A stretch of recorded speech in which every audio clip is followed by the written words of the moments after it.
पेशे खिदमत है कहानी लकड़हारे की बेटी और बूढ़े शहजादे की शादी की। आज की यह कहानी बहुत ही इंटरेस्टिंग होने वाली है कि तो आप इस कहानी को मुकम्मल ज़रूर देखिएगा।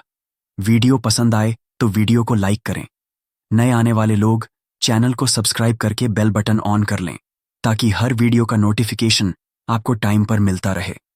तो चलिए शुरू करते हैं वीडियो। प्यारे दोस्तों, बहुत ज़माने पहले की बात है। एक जंगल के किनारे एक छोटी सी बस्ती थी जिसमें एक लकड़हारा अपनी बीवी और 3 बेटियों के साथ रहा करता था। वह बहुत ही गरीब था। जंगल के किनारे उसकी एक झोपड़ी थी जिसमें वह रहता था। लकड़हारा सुबह ही घर से निकल जाता और सारा दिन जंगल में लड़कियां काटता और शाम को उन्हें बाजार में बेचकर अपने बीवी बच्चों का पेट भरने का बंदोबस्त कर लेता था। एक दिन की बात है, जब वह सुबह अपने काम के लिए जाने लगा तो उसे कुछ ख्याल आया और वह जाते जाते रुका और अपनी बीवी से कहने लगा, आज मैं दोपहर के खाने के लिए घर ना आ सकूंगा। उसकी बीवी ने हैरान होकर पूछा, वह क्यों? लकड़हारे ने अपनी बीवी से कहा कि घर आने जाने में जो वक्त खर्च होगा उसमें कुछ लड़कियां काट लूंगा। उसकी बीवी ने पूछा, तो क्या तुम दिन भर भूखे रहोगे? लकड़हारे ने अपनी बीवी से कहा, नहीं, भूखा नहीं रहूंगा। तुम यूं करना कि बड़ी बेटी को मेरा खाना देकर जंगल में भेज देना, इस तरह मेरा वक्त भी बच जाएगा।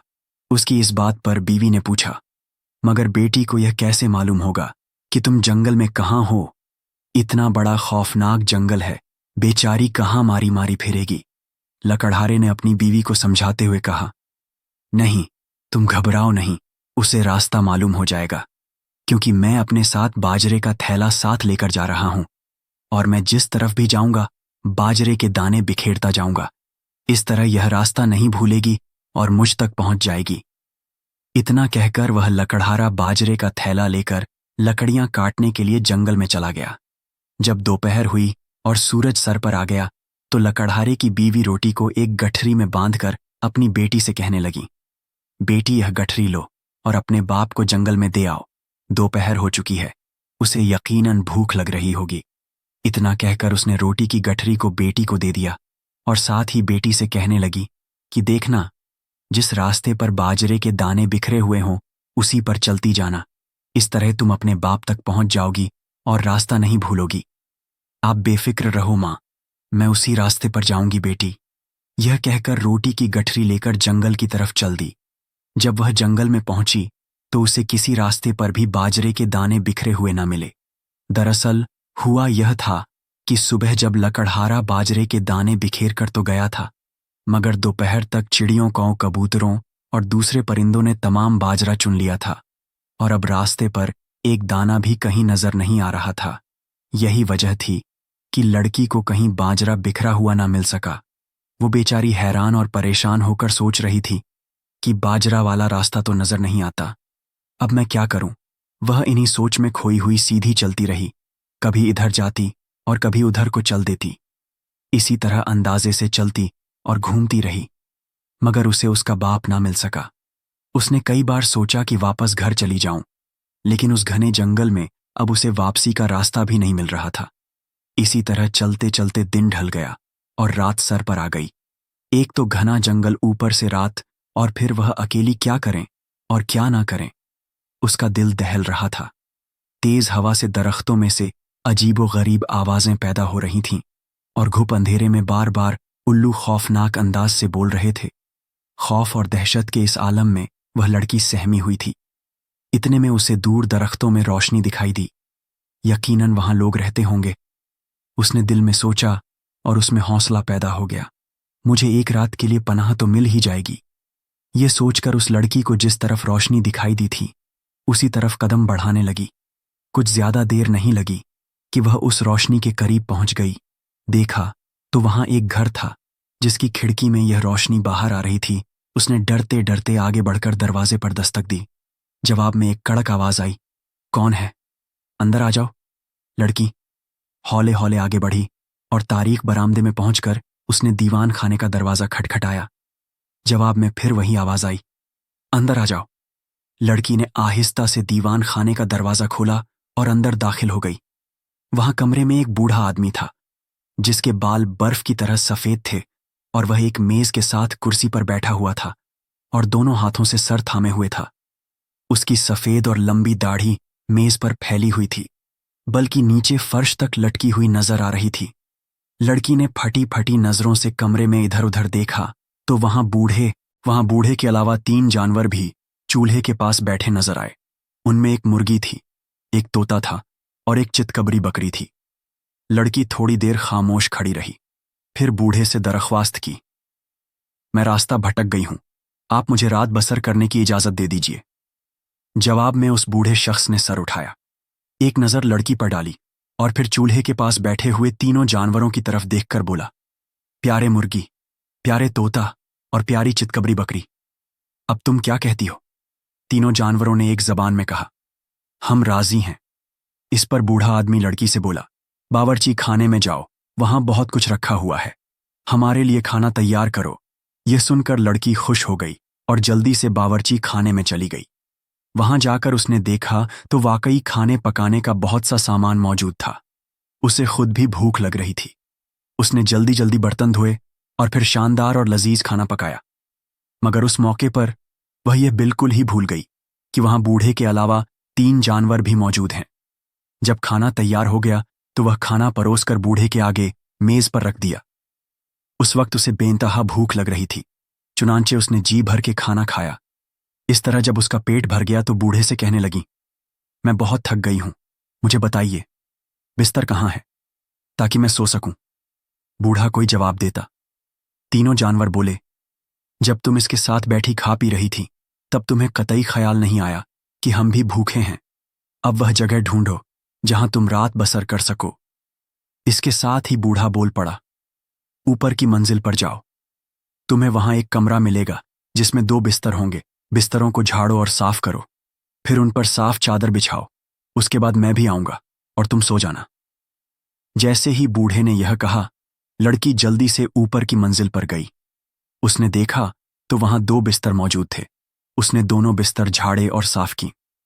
उसके बाद उन पर साफ चादर बिछाई और बूढ़े का इंतजार किए। बगैर ही एक बिस्तर पर सो गई।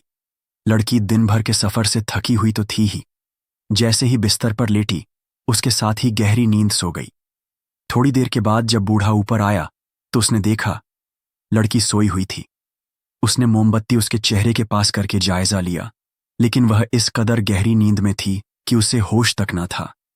जब बूढ़े ने यह देखा कि लड़की गहरी नींद में है तो उसने फर्श में बने हुए खुफिया दरवाजे को खोला और लड़की को उठाकर उसमें से नीचे तह खाने में फेंक दिया। अब दूसरी तरफ लकड़हारे की सुनिए। वो जब शाम को लकड़ियां काट कर अपने घर पहुंचा तो अपनी बीवी पर बरस पड़ा। बोला, तुमने आज मुझे भूखा मार दिया है। मैंने तुम्हें कहा था कि बड़ी बेटी के हाथ मेरे लिए खाना भेज देना, मगर तुमने उसे नहीं भेजा। लकड़हारे की बीवी बोली, इसमें मेरा कोई कसूर नहीं है। मैंने तुम्हारे कहने के मुताबिक बेटी को तुम्हारे पास भेज दिया था।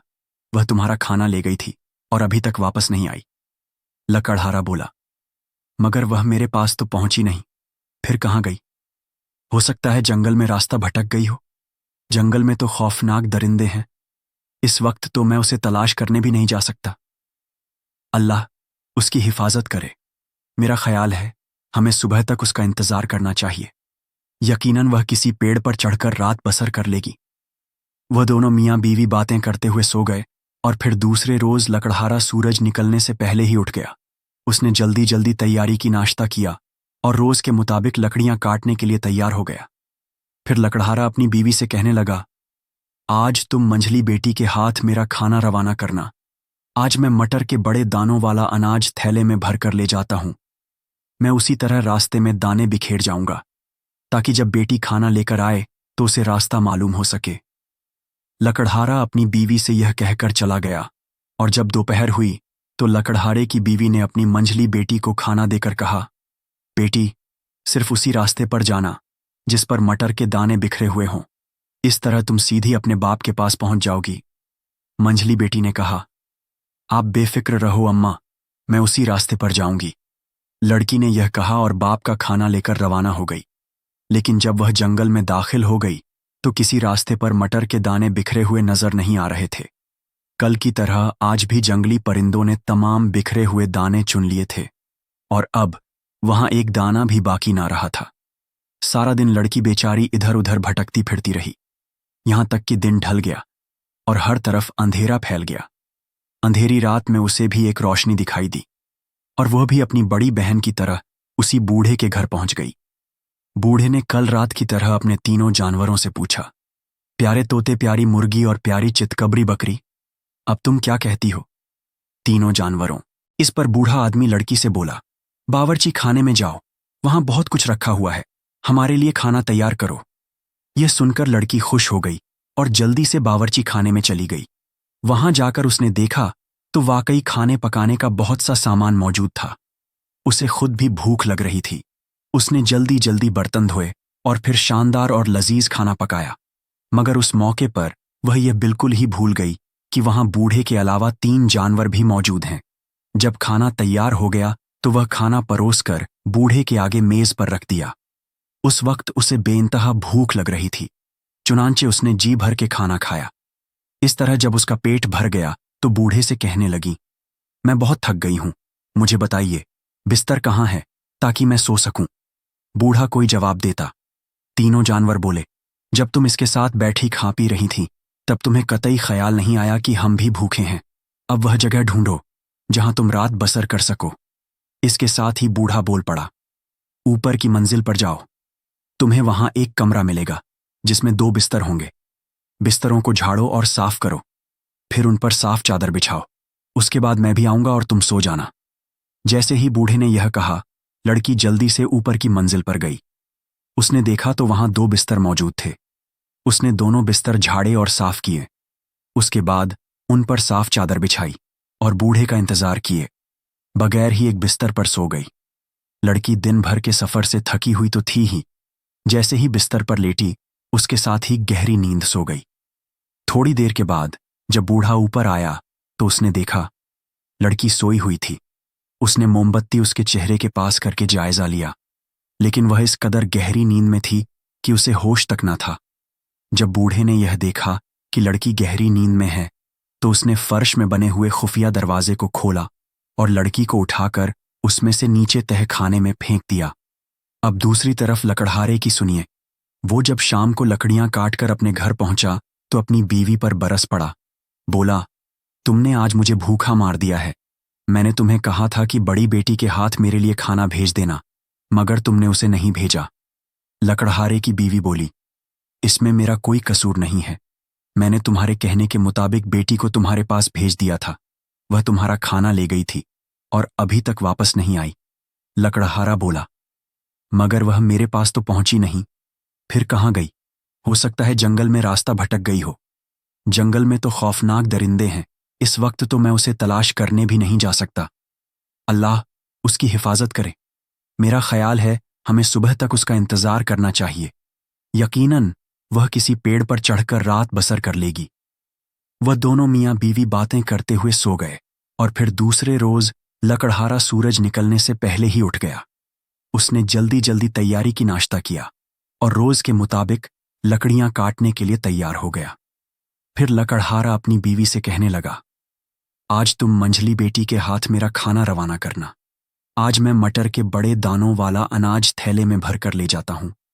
मैं उसी तरह रास्ते में दाने बिखेर जाऊंगा ताकि जब बेटी खाना लेकर आए तो उसे रास्ता मालूम हो सके। लकड़हारा अपनी बीवी से यह कहकर चला गया और जब दोपहर हुई तो लकड़हारे की बीवी ने अपनी मंझली बेटी को खाना देकर कहा, बेटी सिर्फ उसी रास्ते पर जाना जिस पर मटर के दाने बिखरे हुए हों। इस तरह तुम सीधी अपने बाप के पास पहुंच जाओगी। मंझली बेटी ने कहा, आप बेफिक्र रहो अम्मा, मैं उसी रास्ते पर जाऊंगी। लड़की ने यह कहा और बाप का खाना लेकर रवाना हो गई। लेकिन जब वह जंगल में दाखिल हो गई तो किसी रास्ते पर मटर के दाने बिखरे हुए नजर नहीं आ रहे थे। कल की तरह आज भी जंगली परिंदों ने तमाम बिखरे हुए दाने चुन लिए थे और अब वहां एक दाना भी बाकी ना रहा था। सारा दिन लड़की बेचारी इधर उधर भटकती फिरती रही, यहां तक कि दिन ढल गया और हर तरफ अंधेरा फैल गया। अंधेरी रात में उसे भी एक रोशनी दिखाई दी और वह भी अपनी बड़ी बहन की तरह उसी बूढ़े के घर पहुंच गई। बूढ़े ने कल रात की तरह अपने तीनों जानवरों से पूछा, प्यारे तोते, प्यारी मुर्गी और प्यारी चितकबरी बकरी, अब तुम क्या कहती हो? तीनों जानवरों ने आज भी वही कहा, हम राजी हैं। उसके बाद बूढ़े ने लड़की को खाना पकाने के लिए बावर्ची खाने में भेजा। वह लड़की भी अपनी बहन की तरह खाने में जानवरों को भूल गई। चुनांचे खाना खाने के बाद जब लड़की ने सोने के लिए बूढ़े से कहा तो जानवर बोले, जब तुम इसके साथ बैठी खा पी रही थी तब तुम्हें कतई ख्याल नहीं आया कि हम भी भूखे हैं। अब वह जगह ढूंढो जहां तुम रात बसर कर सको। बूढ़े ने उसी तरह लड़की को दूसरी मंजिल पर जाने और बिस्तर तैयार करने को कहा। थोड़ी देर बाद जब वह खुद ऊपर गया तो वह मंझली लड़की भी अपनी बहन की तरह गहरी नींद सो गई थी। लिहाजा बूढ़े ने फर्श का खुफिया दरवाजा खोलकर उसे भी नीचे तहखाने में फेंक दिया। इधर तो यह हुआ, और दूसरी तरफ तीसरी सुबह जब लकड़हारा लकड़ियां काटने के लिए फिर जंगल जाने लगा तो उसने अपनी बीवी से कहा, आज तुम सबसे छोटी बेटी के हाथ मेरा खाना भेजना। ये बड़ी बहनों से ज्यादा चालाक है। ये उनकी तरह इधर उधर नहीं भटकेगी और सीधी मेरे पास पहुंच जाएगी। उसकी बीवी ने जब यह बात सुनी तो उसका कलेजा धक से रह गया। उसने कहा, तुम क्या चाहते हो कि मैं अपनी तीसरी और सबसे प्यारी बेटी से भी हाथ धो बोलूं? नहीं, मैं इसे नहीं भेज सकती। लकड़हारे ने कहा, घबराओ नहीं, हमारी यह बेटी चालाक भी है और उन दोनों से ज्यादा अक्लमंद भी है। लकड़हारा बीवी से कहने लगा, यह रास्ता नहीं भूलेगी। फिर मैं आज मकई के दानों का थैला ले जा रहा हूं। मकई के दाने बहुत मोटे हैं और उन्हें देखते हुए यह मुझ तक जरूर पहुंच जाएगी। पहले तो उसकी बीवी छोटी बेटी को भेजने से इनकार करती रही, मगर जब लकड़हारे ने ज्यादा मजबूर किया तो कहने लगी, अच्छा, मैं इसे भेज दूंगी, लेकिन तुम मकई के दाने अच्छी तरह बिखेरना। इस तरह जब दोपहर हुई तो लकड़हारे की बीवी ने अपनी छोटी बेटी को खाना दिया और साथ ही बोली कि बेटी ध्यान से जाना और जिस रास्ते पर मकई के दाने बिखरे हों उसी पर चलना। इस तरह तुम भटकोगी नहीं और सीधी अपने बाप के पास पहुंच जाओगी। छोटी बेटी ने कहा, आप फिक्र ना करो मां, मैं उसी रास्ते पर जाऊंगी जिस पर मकई के दाने बिखरे हुए होंगे। और इस तरह उसने बाप का खाना लिया और जंगल में चल दी। मगर आज भी रास्ते पर मकई के दाने कहीं नजर नहीं आ रहे थे। जंगली परिंदों ने तमाम मकई के दाने चुन लिए थे और एक दाना भी कहीं न छोड़ा था। लड़की जब चलते चलते जंगल में पहुंच गई तो वह भी रास्ते से भटक गई। रास्ते की तलाश में वह सारा दिन मारी मारी फिरती रही, यहां तक कि रात हो गई। अब तो वह बड़ी परेशान हुई, लेकिन क्या करती। उसने रास्ता तलाश करने की बहुत बार कोशिश की, लेकिन उस घने जंगल में अंधेरे के सिवा कुछ दिखाई ना देता था। वह भी अपनी दूसरी दोनों बहनों की तरह भटकती फिर रही कि उसे दूर दरख्तों में रोशनी नजर आई। रोशनी का नजर आना था कि वह उसी तरफ चल पड़ी और चलती चलती उसी बूढ़े के मकान तक पहुंच गई। उसने दरवाजे पर दस्तक दी तो अंदर से आवाज आई, अंदर आ जाओ। जब वह अंदर पहुंची तो वहीं सफेद बालों वाला बूढ़ा बैठा हुआ था और करीबी चूल्हे के पास उसके तीनों जानवर बैठे थे। लड़की ने बूढ़े से बड़े मिन्नत से दरख्वास्त की, मैं जंगल में रास्ता भटक गई हूं, आपसे इल्तिजा है कि मुझे एक रात बसर करने की इजाजत दे दें। बूढ़े ने पहले की तरह अपने जानवरों की तरफ देखकर पूछा, प्यारे तोते, प्यारी मुर्गी और प्यारी चितकबरी बकरी, अब तुम क्या कहती हो? जवाब में तीनों जानवरों ने एक ने मुझ पर जादू कर दिया था। उसने मेरे 3 खादिमाएं को भी तोता, मुर्गा और चितकबरी बकरी के रूप में बदल दिया था। जादूगरनी ने मुझे सफेद दाढ़ी वाला बूढ़ा बनाकर इस जंगल में छोड़ दिया था, जहां पर मैं अपने मुलाजिमों के साथ रह रहा था। हम चारों जादू से उस वक्त आजाद हो सकते थे जब कोई ऐसी नौजवान लड़की यहां आए जो नेक दिल सिर्फ इंसानों के लिए नहीं बल्कि जानवरों के लिए भी हो। और वह लड़की तुम हो जिसने यहां आकर हमें जादू से आजाद कराया है। उसके बाद उसने लड़की को बताया, रात को जो शोर हो रहा था दरअसल जादू का असर टूट रहा था। जैसे ही हम सब जादू के असर से आजाद हुए, उसके साथ ही जंगल में पुराना घर फिर से शाही महल में बदल गया, जिसमें अब हम बैठे हैं। अब लड़की की समझ में सारी बात आ गई थी और वह बड़ी खुश थी कि उसने शहजादे और उसके खादिम को बूढ़ी जादूगरनी के जादू से आजाद कर दिया है। उसने अपने बारे में शहजादे को बताया और फिर शहजादे ने अपने खादिम से कहा, अभी जाओ और लड़की के वालिदैन को लेकर आओ ताकि हम आपस में शादी कर सके। यह सुनकर लड़की बहुत खुश हुई क्योंकि उसकी शहजादे के साथ शादी होने वाली है।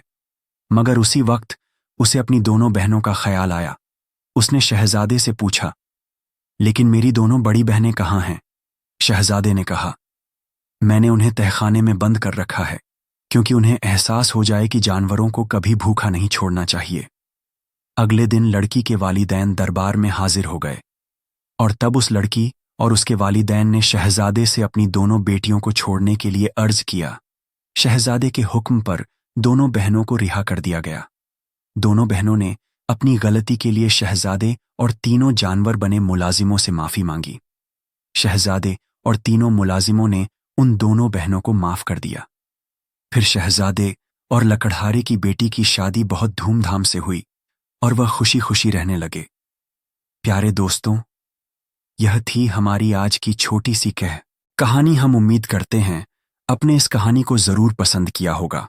अगर पसंद आई हो तो इसे लाइक करें, साथ ही हमारे चैनल को सब्सक्राइब करके इससे जुड़े रहे। प्यारे दोस्तों, आप लोग कहां कहां से इस वीडियो को देख रहे हैं, कमेंट बॉक्स में जरूर बताइएगा, ताकि हम लोगों को पता चले हमारे वीडियो को किस किस जगह पर पसंद किया जाता है। आज की इस वीडियो में इतना ही। मिलते हैं किसी नई वीडियो में। शुक्रिया। अल्लाह हाफिज।